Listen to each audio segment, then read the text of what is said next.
Shivam 80, Aditya Chandra, Aditya Raj, Anushka yes sir राज। कर रहे हैं। हाँ जल्दी यस सर कर रही हूँ। अंतराना, राना कुमारी, आदित्य चंद्रा 8B। ऑन करो वीडियो, ऑन करो।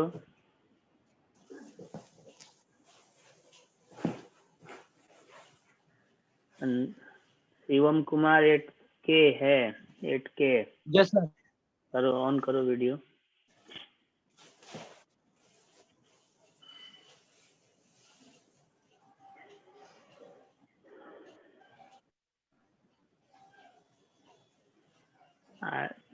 ऑलरेडी 8-9 मिनट हो गया है, 7.5 मिनट हो गया है। अभी तक बहुत कम लोग ज्वाइन किए। छोड़ो, जितना ज्वाइन किए उतने को स्टार्ट करते हैं हम लोग। तो पिछले वीक में हम लोग जितना पढ़े थे पहले उतना सिर्फ रिवीजन हो गया, रिएक्टिविटी सीरीज ऑफ मेटल्स तक। आज नोबल मेटल्स एलवाई करके हम लोग इस लेसन को खत्म करेंगे।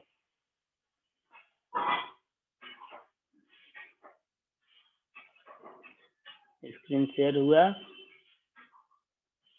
Yes sir. तो आज पहला टॉपिक है नोबल मेटल्स। नोबल मेटल्स यानी कि नोबल को हिंदी में बोलते हैं नेक। तो मेटल्स में नेक यानी अच्छा उसको बोलेंगे जो किसी से रिएक्शन नहीं करे। जैसे मान लो कि अगर हम लोग महंगे महंगे ऑर्नामेंट्स बनाते हैं गोल्ड के, प्लैटिनम के, सिल्वर के, और अगर वो रिएक्शन करके खराब होने लगे तो कोई बनाएगा उसका ऑर्नामेंट? नहीं बनाएगा, क्योंकि उतना पैसा वेस्ट होगा। तो इसलिए गोल्ड प्लैटिनम कहीं लोग क्यों गहने बनाते हैं? क्योंकि वो किसी से रिएक्शन नहीं करते हैं। तो ऐसे मेटल्स जो ऑलमोस्ट किसी भी सब्सटेंस से रिएक्शन नहीं करते हैं, these metals are called noble metals। तो आपको दो मेटल्स हैं, गोल्ड एंड प्लैटिनम। हालांकि आपको 3 जो मेटल हैं वो रिएक्टिविटी सीरीज के सबसे लास्ट में दिखते हैं, सिल्वर, गोल्ड एंड प्लैटिनम। लेकिन सिल्वर फिर भी रिएक्शन करता है। जैसे आप देखो सिल्वर के जो गहने होते हैं, ऑर्नामेंट्स होते हैं, पायल हो या चेन हो, तो वो कुछ दिनों बाद काले हो जाते हैं। क्यों काले हो जाते हैं, कोई बताएगा? सर वो वाटर के साथ रिएक्शन करता है। वाटर के साथ तो नहीं रिएक्शन करता है, लेकिन आपको एटमॉस्फेयर में जो पेट्रोल वाले जो गाड़ियां होती हैं उनमें सल्फर होता है, पेट्रोल में सल्फर होता है। और जब उनसे जो गैसेज निकलते हैं, पेट्रोल वाली गाड़ियों से जो धुआं निकलता है, उसमें आपको एक बहुत हार्मफुल गैस होता है जिसको बोलते हैं हाइड्रोजन सल्फाइड, या सल्फर डाइऑक्साइड भी हो सकता है इसके जगह पे। तो ये जो सिल्वर है ये इसके साथ रिएक्शन करता है और बनाता है सिल्वर सल्फाइड। ये सिल्वर सल्फाइड बन जाएगा और हाइड्रोजन गैस जो है वो रिलीज हो जाता है। तो आपको ये जो सिल्वर सल्फाइड है वो ब्लैक कलर का होता है, इसीलिए वो जो सिल्वर के गहने हैं वो कुछ दिनों बाद काले हो जाते हैं। फिर उसको सफाई करवाते हैं। सफाई करवाते का मतलब क्या होता है? उसके जो ऊपर में जो लेयर चढ़ गया है सिल्वर सल्फाइड का या फिर डस्ट का। कौन है जी? तो उसको, उस लेयर को साफ कर दिया जाता है, तो फिर से वो चमकने लगेगा कुछ दिनों के लिए। तो इसलिए सिल्वर को हम लोग नोबल मेटल्स की कैटेगरी में नहीं रखते हैं। किसको रखते हैं? गोल्ड एंड प्लैटिनम को। गोल्ड का सिंबल क्या होता है, कोई बताएगा? Sir AU। AU, क्योंकि इसका लैटिन नेम जो है वो ऑरम होता है। AU। हाँ AU, लैटिन नेम ऑरम होता है इसलिए AU। प्लैटिनम का सिंबल PT। ठीक है, इसका तो सही है, प्लैटिनम PT। अब इनको नोबल मेटल इसीलिए बोलते हैं क्योंकि ये बहुत मैक्सिमम चीजों से रिएक्शन नहीं करते हैं और इनकी जो चमक होती है वो काफी दिनों तक बरकरार रहती है। ऐसा नहीं है कि हमेशा चमक नहीं रहते हैं। गोल्ड भी है तो उसके ऊपर डस्ट है, हम लोग बॉडी में पहनेंगे तो ग्रीजी ऑयली सब्सटेंस उसके ऊपर चिपकेगा और उसके ऊपर से फिर डस्ट चिपकेगा, तो वो उसके चलते गंदा होता है। रिएक्शन नहीं करते हैं उसके ऊपर डस्ट का लेयर जमते जाता है, डस्ट और ग्रीस का। और ये मेटल जो है ये हाईली डक्टाइल और मेलिएबल भी होते हैं, जैसे फिजिकल प्रॉपर्टी बताए थे मेटल नॉन मेटल का, तो उसमें बताए होंगे कि gold is the most ductile and malleable metal. तो इनके छोटे से यानी 1 ग्राम 2 ग्राम से भी काफी लंबा तार, जैसे उसमें था भी मेलिएबिलिटी में कि 1 ग्राम गोल्ड से करीब 1 किलोमीटर या 3 किलोमीटर लंबा तक तार बनाया जा सकता है। तो गोल्ड और प्लेटिनम आपके नोबल मेटल हो गए। अब चूंकि ये जो गहने हैं ये मेटल्स हैं बहुत महंगे होते हैं, नोबल मेटल है, किसी का रिएक्शन नहीं कर रहे हैं, तो इनकी कीमत भी ज्यादा होती है। तो जब कीमत ज्यादा होगी तो इनकी प्योरिटी का भी ध्यान रखना पड़ेगा। उसके पहले दिया है कि pure gold is very soft. तो प्योर गोल्ड कहते किसको हैं और प्योरिटी कैसे मेजर की जाती है? जैसे हम लोग मान लो मिल्क लाते हैं, तो दूध में पानी का बताएंगे तो परसेंट में बोलेंगे कि इतना परसेंट है, इतना परसेंट मिल्क है, इतना परसेंट वाटर है। उस तरह से मान लो चावल में पीबल्स कंकड़ का अगर अमाउंट बताना है तो ग्राम में किलोग्राम बता सकते हैं कि 10 किलोग्राम अगर चावल लेके आते हैं तो उसमें से सपोज 500 ग्राम पीबल्स या कंकड़ है। इनका जो प्योरिटी है गोल्ड और प्लेटिनम का, इनको मेजर करने के लिए आपको एक स्पेशल यूनिट यूज किया जाता है जिसको बोलते हैं कैरेट। नाम सुना होगा carat? Yes sir. Sir carat Yes, कैसे sir. निकालते हैं? और बता दूं, कैरेट और कैरेट दोनों सी से भी लिख सकते हैं और के से भी लिख सकते हैं, लेकिन जनरली सी से ही लिखा जाता है। तो आपको जैसे हम लोग बोलते हैं लीटर या ग्राम, इस तरह से ये जो 100% मतलब कि एकदम शुद्ध हुआ, इस तरह से 24 जो है वो 100% को रिप्रेजेंट कर रहा है। 24 कैरेट यानी कि 100%। अब उसमें जितना परसेंट हुआ, मान लो कि जैसे आप बोलते हो कि 22 कैरेट, तो 22 कैरेट जो है उसमें अगर गोल्ड बोलते हैं कि 22 कैरेट गोल्ड है ना, जैसे मार्केट में गोल्ड खरीदने जाएंगे तो 22 कैरेट 23 कैरेट इस तरह से बिकता है। तो 22 कैरेट अगर गोल्ड बोला जा रहा है, इसका मतलब क्या हुआ कि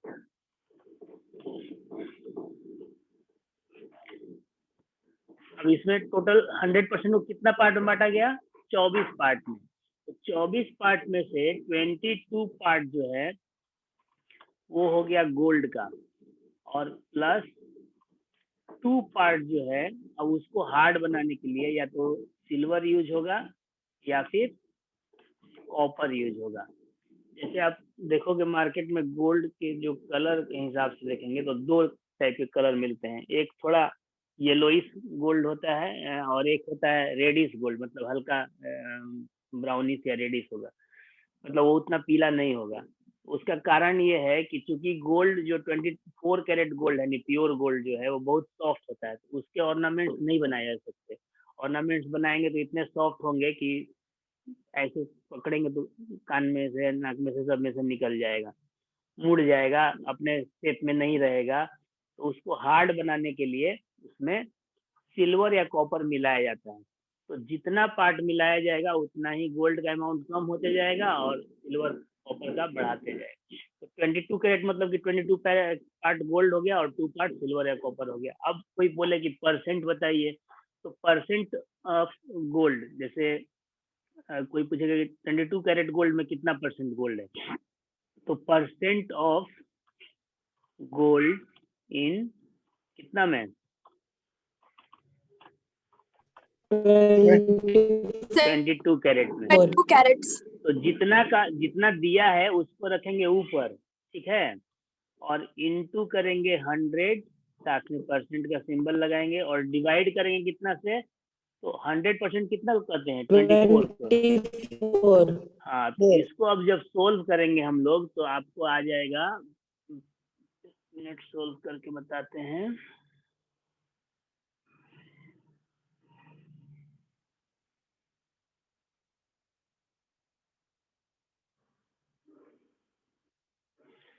ये आपका आता है 91.7। उसी तरह से आप अगर आप निकालते हैं percent of gold in 18 carat, 18/22 into 100. हाँ, तो इसमें आपको 22 की जगह पे 18 कर दो, यहाँ पे भी 18 कर दो, तो ये आपको सिंपली 75.0 आ जाएगा। ठीक है ना? तो आप इस तरह से परसेंट निकाल सकते हैं। Yes sir. तो 24 कैरेट गोल्ड का मतलब 100% प्योर, और उसके नीचे जितना चलते जाते हैं उतना उसमें सिल्वर या कॉपर मिलाया हुआ है।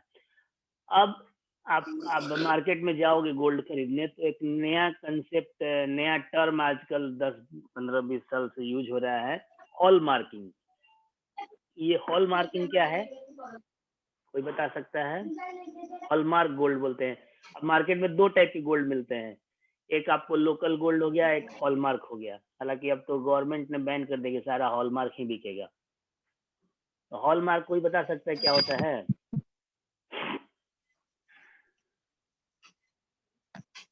नहीं पता? No sir. अब देखो, जैसे मार्केट में किसी दुकान पे गए और उससे गोल्ड मांगे, बोला कि 22 कैरेट गोल्ड है, हम खरीदे, उसका पैसा उसके हिसाब से दिए और अपना मोल भाव करके कुछ कम भी करा लिए। तो हम तो बहुत खुश हो के आ गए कि चलो हम उससे गोल्ड कम ही पैसा में दे के खरीद के ले आए। लेकिन हो सकता है नहीं, ज्यादातर केस में होता भी है कि चूंकि हम लोकल गोल्ड खरीद रहे हैं, यानी कि हॉल मार्किंग नहीं है, तो उसमें क्या होता है कि वो 22 कैरेट जो गोल्ड है, एक्चुअली में वो 14 कैरेट, 15 कैरेट, 16 कैरेट होगा। तो वो जो दुकानदार है वो बेईमानी कर रहा है, चीटिंग कर रहा है, हमको मोहर लगा के दे रहा है 22 कैरेट का, लेकिन सामान जो है, गोल्ड जो है उसमें 14 कैरेट का है। अब सोचो कि गोल्ड के जगह पे किसके आवाज आ रहा है जी? माइक ऑफ करो।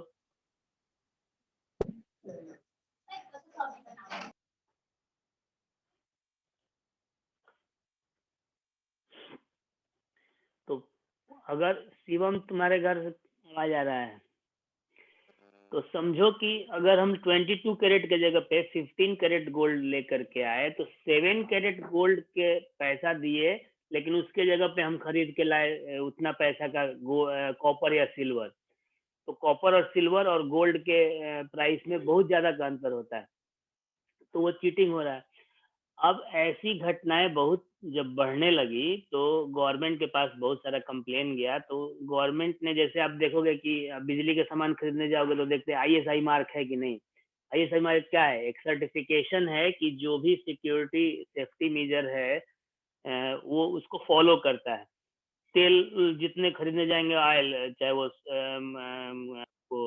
मस्टर्ड ऑयल हो, रिफाइंड ऑयल हो, सब में एक मार्क होता है। उस तरह से अलग अलग चीजों में आईएसआई मार्क, किसी में आईएसओ मार्क, किसी में एक मार्क, ये सारे मार्क्स जो है वो सर्टिफिकेशन है कि वो सामान जो है वो जितना क्लेम कर रहा है, जितना लिख रहा है वो सही है, उतना दे रहा है। तो गोल्ड के केस में भी गवर्नमेंट ने एक बीआईएस करके एक संस्था है, ब्यूरो ऑफ इंडियन स्टैंडर्ड, तो वो सर्टिफाई करती है कि ये जो गोल्ड जो दुकानदार बेच रहा है, अगर 22 कैरेट कह रहा है तो 22 कैरेट ही है। तो आप देखोगे कि कभी किसी गोल्ड के ऑर्नामेंट पे तो आपको लिखा रहेगा, अब 22 कैरेट या 23 कैरेट नहीं लिखा था हॉलमार्क पे। हॉलमार्क पे अगर 91.7 लिखा है यानी कि 22 कैरेट है, 75.0 लिखा है, पॉइंट भी नहीं रहेगा, 917 लिख दिया यानी कि 22 कैरेट है, 750 लिख दिया यानी कि 18 कैरेट है। उस तरह से वो जितने कैरेट होगा उसका उतना परसेंटेज में लिखा रहेगा। और एक आपको इसमें ऐसा ट्रायंगुलर एक स्ट्रक्चर बनेगा, अंदर में बीआईएस लिखा रहेगा, जो कि वो सर्टिफिकेशन है, मतलब वो मार्का है कि ये सर्टिफाइड किया हुआ है। तो इसलिए गोल्ड खरीदते समय क्या करना चाहिए कि मैग्नीफाइंग ग्लास दुकान वाले के पास रहता है, उससे मांग के चेक करना चाहिए। इसमें जैसे ये है आपका रिंग, तो इसमें यहाँ पे अंदर में लिखा रहेगा और वैसा मार्क बना रहेगा, तो उसको अच्छे से चेक करके, क्योंकि हम लोग पैसा इतना सारा दे रहे हैं तो उसका कीमत मिलना चाहिए। चलो ये तो हो गया नोबल मेटल हो गया। अब आते हैं यूज ऑफ कॉमन मेटल। तो आपको सबसे अधिक जो मेटल पाया जाता है, यूज होता है, वो है आयरन। ऐसे आयरन का आपको यूज हमारे बॉडी में जो फूड आइटम है उसमें से लेकर के जितने हेवी मशीनरीज हैं, कुकिंग वेसल्स बनाने में, नट बोल्ट बनाने में, वाटर बॉयलर्स बनाने में, stove, toys, tools, pipe, building construction, जो इलेक्ट्रोमैग्नेट, ये सारे बनाने में आयरन का यूज होता है। तो आयरन जो है सबसे अधिक यूज होने वाला मेटल है। दूसरे नंबर पे आता है एल्युमिनियम। एल्युमिनियम जो है आयरन से थोड़ा हल्का होता है, इसलिए आजकल के जितने मोटर व्हीकल्स हैं उनमें आयरन को रिप्लेस कर दिया है ज्यादातर जगहों पे एल्युमिनियम ने। तो क्या हुआ, जो बॉडीज हैं जो व्हीकल्स के, वो हल्के हो गए। एयरक्राफ्ट के जो बॉडी है वो भी एल्युमिनियम के बने हुए एक एलॉय से बनता है, ड्यूरेलुमीन से। आपको एल्युमिनियम फॉयल फूड रैप करने में यूज होता है। मेडिसिन जितने हैं उसके ऊपर के आपको जो रैपिंग होता है उसको एल्युमिनियम फॉयल यूज करते हैं। जितने आप लोग लेज, कुरकुरे ये सब खाते हैं उसके जो पैकेट बना होता है वो भी एल्युमिनियम फॉयल से, पतले एल्युमिनियम फॉयल से बना होता है। अंदर में एल्युमिनियम फॉयल कोटिंग होता है, उसके ऊपर से वो प्रिंट किया हुआ रहता है। तो एल्युमिनियम भी बहुत ज्यादा यूज होता है। उसके बाद है कॉपर। अगर कॉपर नहीं हो तो इलेक्ट्रिक का जो सप्लाई है वो पूरी तरह से लगभग ठप हो जाएगा, क्योंकि कॉपर की जगह पे एल्युमिनियम को यूज कर सकते हैं हम लोग इलेक्ट्रिक सप्लाई में, लेकिन एल्युमिनियम का जो मेल्टिंग पॉइंट है वो लो होता है। तो अगर कहीं शॉर्ट सर्किट हुआ या ज्यादा हीट हुआ वायर, तो वो एल्युमिनियम वायर मेल्ट हो जाएगा और ऊपर से इंसुलेटर सही रहेगा, अंदर से वायर मेल्ट हो गया तो पता ही नहीं चलेगा, बिजली नहीं आ रही है और पता ही नहीं चलेगा कहाँ से प्रॉब्लम है। इसके अलावा जो स्विच होते हैं, स्विच, तो स्विच के जो आप दो पीछे वाला जो पोल्स होते हैं जिसमें वायर कसा जाता है वो भी कॉपर के बने होते हैं। कॉपर के स्टैचू, कुकिंग वेसल्स बहुत सारे बनते हैं। उसके बाद है सिल्वर। सिल्वर भी अच्छा कंडक्टर होता है, इसलिए आपको HDMI केबल, आजकल HD TV का जमाना है, तो जो HDMI केबल होता है उसमें सिल्वर का और कुछ हद तक गोल्ड का भी यूज होता है, अच्छे क्वालिटी के HDMI केबल में। इसके अलावा jewellery, decoration pieces, table ware. ये टेबल वेयर क्या होता है, कोई बताएगा? एनीबॉडी? हेलो, आवाज आ रही है जी?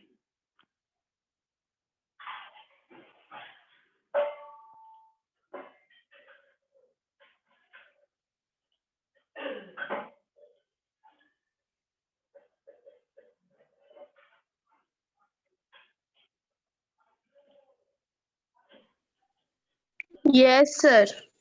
बड़ी देर से आ रही है। टेबल वेयर पता है क्या होता है? Yes, sir. क्या होता है? Sir table ware sir dish होता है सर, या फिर सर डिश वेयर बोलते हैं सर, जिसको एक सर सेटिंग टेबल भी बोलते हैं सर इसको। ना, फिर उस पे ये दिख फूड रहा को है ये सर्व फिगर में। हाँ, सर्व करने के लिए जो चीज यूज यस करते हैं, नाइफ हो गया, स्पून हो गया, फोक्स हो गए, ये सारे जो हैं वो टेबल वेयर कहलाते हैं।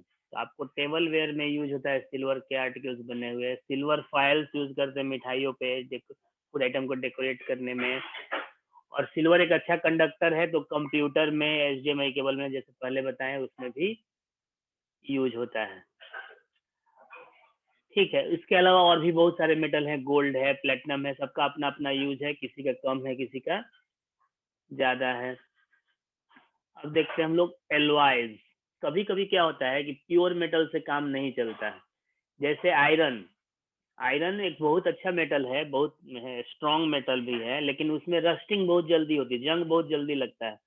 तो आयरन को प्रॉपर्टी को थोड़ा सा चेंज किया जाता है, तो उससे वो थोड़ा सॉफ्ट भी हो जाता है और रस्टिंग भी थोड़ी देर से होती है। तो ऐसे केसेस बहुत सारे हैं जिसमें एक प्योर मेटल के प्रॉपर्टी को चेंज करने के लिए उसमें कुछ मिलाया जाता है, तो वो जब मिक्सचर बनेगा उसको बोलते हैं एलॉय।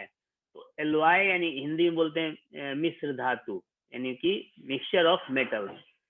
हालांकि सिर्फ मेटल ही नहीं होता है। तो alloy is a homogeneous mixture of two or more metals or a metal and a non metal.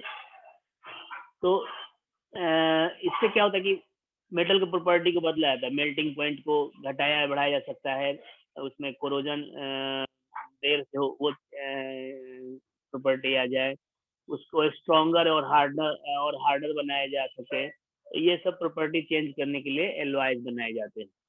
तो आपको इसमें बहुत सारे एलॉयज आपको बुक में टेबल में दिया हुआ है, उसमें एक एक करके हम लोग देख लेते हैं। तो सबसे पहला जो आपका एलॉय है और सबसे अधिक यूज होने वाला स्टील। अब स्टील हम लोग बोलते हैं तो दिमाग में स्टेनलेस स्टील की बात आती है, जो व्हाइट कलर का सिल्वर कलर का चमकता जियो हुआ है। से। नहीं, वो स्टील नहीं है। आपको ये दिख रहा होगा, हाथ में मेरे कुछ दिखाई दे रहा है? Yes sir. क्या है ये? सर सीजर है। सीजर है। तो सीजर ये जो है, ये लोग अगर पूछे किस चीज से बना है तो बोलेंगे आयरन से। नहीं, ये आयरन से नहीं, ये स्टील से बना है। आपको जो घर में जो छड़ लगता है घर के बिल्डिंग कंस्ट्रक्शन में, वो भी प्योर आयरन बार नहीं होता, वो भी स्टील बार होता है। क्योंकि अगर प्योर आयरन बार होगा तो उसको काटने में बहुत मेहनत पड़ेगा, बहुत ज्यादा हार्ड होता है। Steel is an alloy of iron and carbon. तो जरूरी नहीं कि हमेशा मेटल ही रहेगा। देखो यहाँ पे ये मेटल है, आयरन मेटल है, और कार्बन जो है वो नॉन मेटल है। तो एक मेटल और नॉन मेटल का भी मिक्सचर को एलॉय कहते हैं। तो स्टील आपका मिक्सचर हो गया आयरन और कार्बन का। अच्छा, ये टेबल में याद रखना है कि एलॉय का नाम और उसका कंपोजिशन, ये हो गया कंपोजिशन कि किस चीज से बना है, और फिर उसके बाद यूज, किस लिए वो यूज होता है। तो आपका स्टील हो गया आयरन और कार्बन का मिक्सचर। कंस्ट्रक्शन मटेरियल जितने भी छड़ वड़ ये सब आपको कब्जा ये सब लगते हैं, ये सारे स्टील के बने हैं। मशीन पार्ट जो सारे स्टील के बने होते हैं।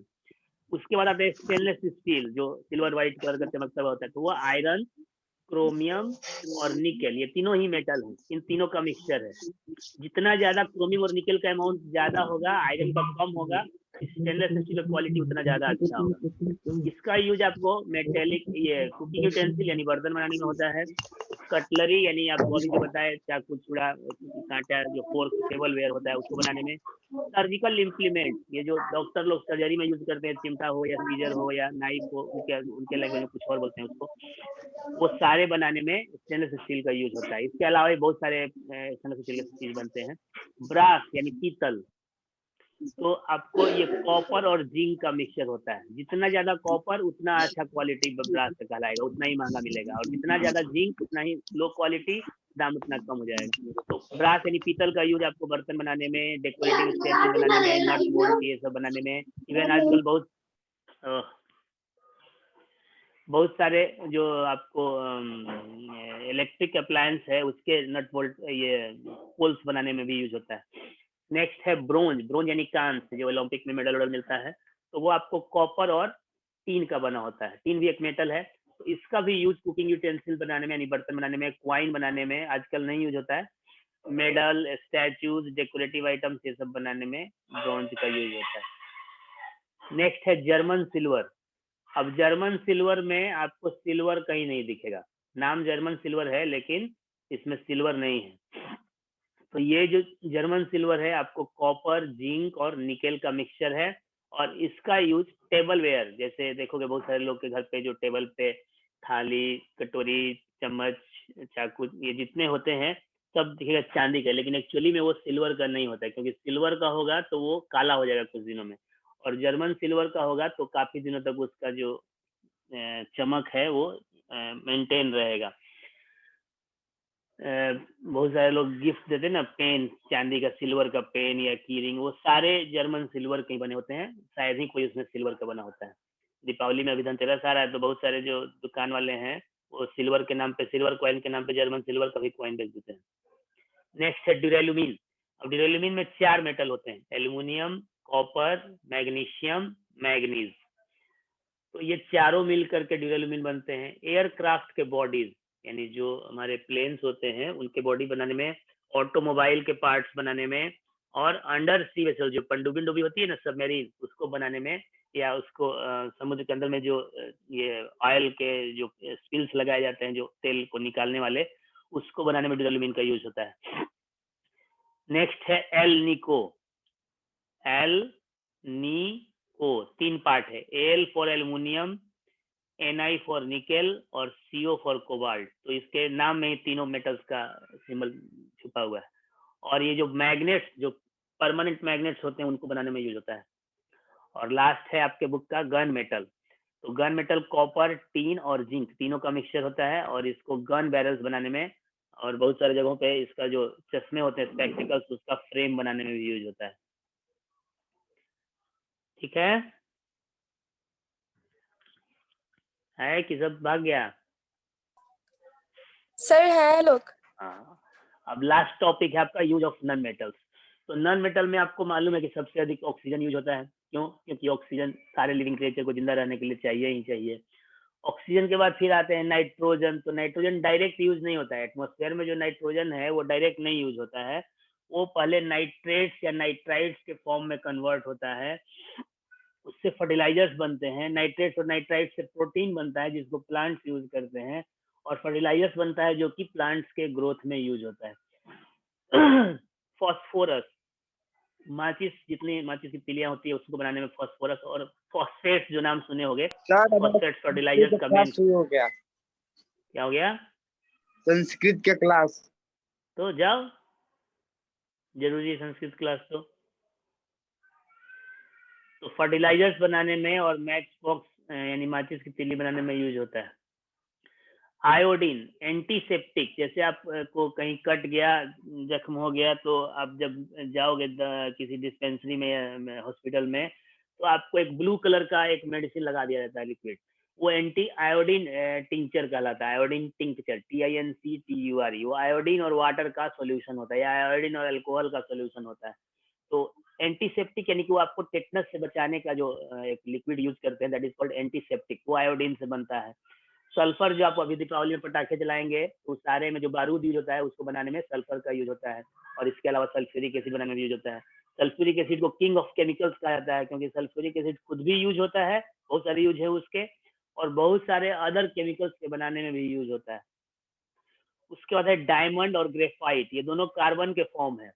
कार्बन क्या है? Non metal. तो डायमंड का यूज गहने बनाने में, ग्राइंडिंग टूल्स बनाने में, शीशा काटने का जो औजार होता है उसमें यूज होता है।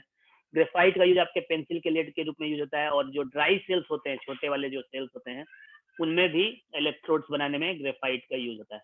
तो ये सारे हो गए नॉन मेटल्स के यूज। इसके अलावा भी हाइड्रोजन है, वो आपको वाटर के बनाने में यूज होता है। लिक्विड हाइड्रोजन आपको फ्यूल के रूप में यूज होता है। तो और भी बहुत सारे नॉन मेटल जिनके यूज हैं। मेटलाइट के यूज के बारे में हम लोग ऑलरेडी डिस्कस कर चुके हैं, और कल हम लोग क्वेश्चन आंसर करेंगे। ठीक है? Yes sir. और किसी का अगर कोई क्वेरी होगा, कोई क्वेश्चन होगा इस लेसन से, तो अपना तैयार करके रखोगे, कल हम लोग उसको भी डिस्कस कर लेंगे। चलो, आज की मीटिंग यहीं पे समाप्त करते हैं। जाओ अब तुम लोग अपना संस्कृत क्लास करो।